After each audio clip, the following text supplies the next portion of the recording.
Different, what are the issues that are different you'd be thinking about at the start, multi-hull versus mono? Well, really, the biggest difference is the length of the course. You know, it's obviously a lot longer than the conventional America's Cup. So, you know, we're looking at it more as a long-distance race rather than a short race. And but yeah, the monohulls quicker to maneuver, and you know, you're able to attack without a huge loss. And these boats, you know, are pretty big. You pay a big penalty for maneuvering, and so there'll be minimal maneuvers. And depending on the conditions, there could be, you know, very few tacks and jives. How long is it taking to jibe and tack? How long is it taking to jibe and tack? Mateo? Can you answer that, John? Before I get the mic? Yeah, I mean, it varies in the wind conditions. I mean, I can't tell you exactly, and it's different every time. Good. Well done, JK. All of the Alinghi fans and team members that are watching. Johan Giffard, Seattle. Hi. Do you have an optimum fuel angle to sail at? Is there a market sort of point that you like to be at? And the second question is, Jimmy, what can you see through your glasses? And if you are able to change the displays, how do you do that? Thank you. Well, the ultimate heel angle is like any multi-hull. It's basically that middle hull just above the water. And if the conditions are right and, you know, it's flat water and very steady, then we can pretty much have it, you know, a few inches off the water. Sorry, guys, because the webcast can't hear you. Can you hear me? Okay. So if it's puffier, you know, a little more unstable, then we'll generally fly it higher, you know, upwind, because then it gives a little bit more, you know, margin to stop it coming into the water. Downwind, you know, you'll see us flying higher times, and that's kind of to reduce some riding moment in the low area, just to try and sail at a deeper angle. As there's more wind, we'll probably start to fly a little bit lower and use the full riding moment. What was the other question? Your heads-up display. Oh, the sunglasses. Yeah, so the sunglasses, it's kind of like the pilots use. The company that did it for us, they supply it to you know, the defence industry, and the soldiers actually use them on the ground. And it provides a display for me. I can have numerous pages. You know, I've got like a load page where I can see all the loads on the boat, rudder angle, pretty much anything that we're recording I can see. And if I want to change pages, you know, for instance, there's a start page, and I can just ask Mateo and say, hey, put me to the start page, put me to the load page. I can see the wing targets, etc., what's happening in real time. So it was the biggest push to do it was because it saved weight.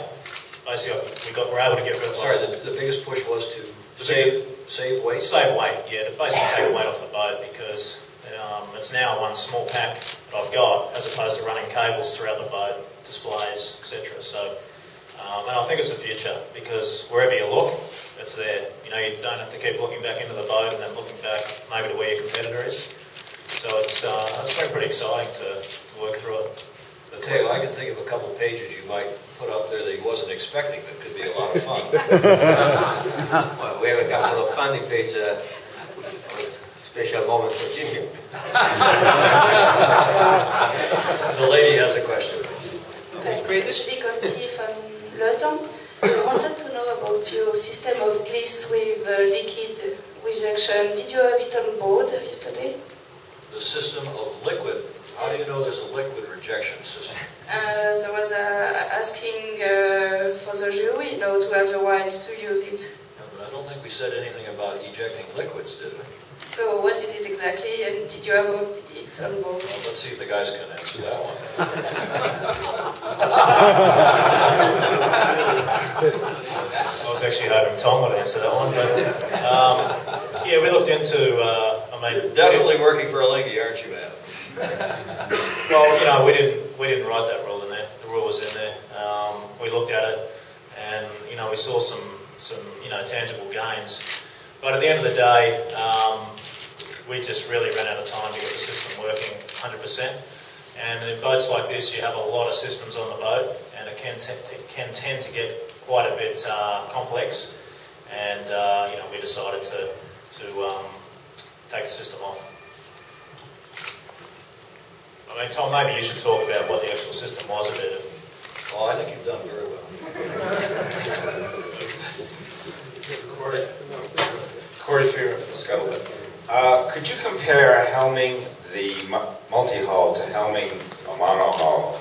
And it can't be as easy as you're making it look, is it?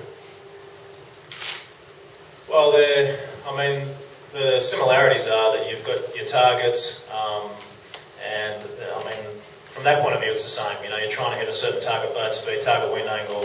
You're working with the trimmers, and then you're working with the tactician and navigator to try and manoeuvre in the right spot and sail the right mode. But obviously the biggest difference is that in a monohull, you don't have to fly the hull, and obviously if you press too much or load the boat too much, it's not going to fly into the air or downwind when you're really pushing tip over. So that's the biggest difference in the multi-hull. You can the biggest risk in multi-hulls, especially when you talk to the guys that go around the world, and that is pitch poling.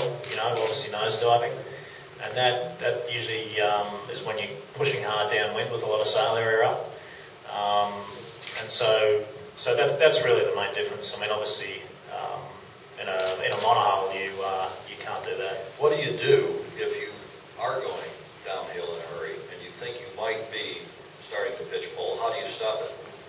It's really similar. You just have to try and unload the boat. To any boat, if you start getting overloaded in a monohull, you'll start to broach.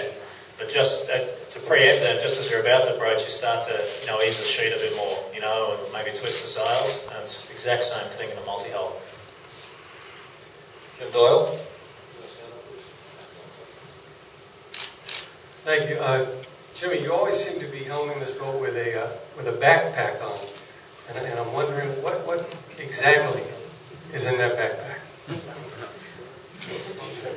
It's not a parachute. Someone asked me that the other day, but it's actually to run the sunglasses. It's just a very small laptop with a battery. Matthew Sheehan? Hi, just going back to that tricky question of that slot, those two slots of the boat. Presumably if nothing's coming out of it, then you're going to cover those in.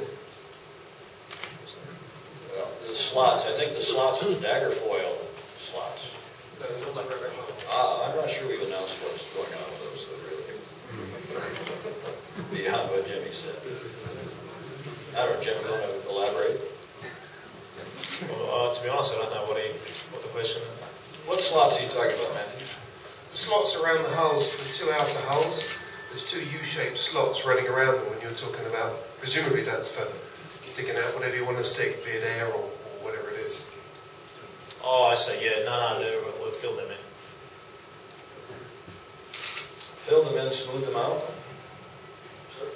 Last Svensson, over time, the boat has evolved more towards a catamaran build. Essentially, you don't have a rudder on the central hull, you don't have the dagger board. So the question is, when you're tacking, traditionally a trimaran will tack better than a catamaran. Does the central hull make a difference to you now? What are your thoughts having changed the boat a bit over time? The main reason for the central hull is really for the all the loads fore and aft of the rig. It provides you with the catamaran. You obviously have to put the mast on the beam, on the front beam.